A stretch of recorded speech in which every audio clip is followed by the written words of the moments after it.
Infiniti Q50 is a 2015 3.7, and we're gonna switch to manual mode and try it out.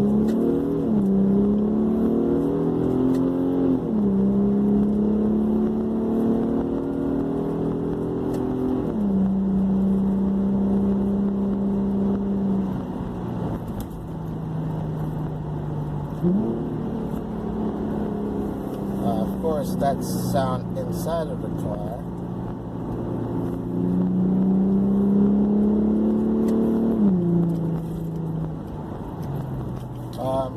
So that's the only thing that I've done, really. And I've done also the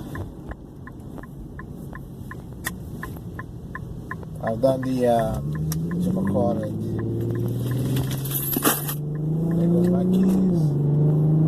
Leather interior, so everything slides.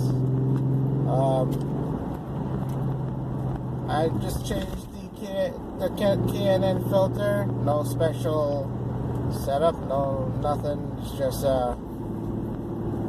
just replacing the filters. It's like $40 a pop, but the car breathes better, 100% better. Also got what do you call that? Swing bar for the front. Yeah, not plugging nobody's website or nothing. It's just a startup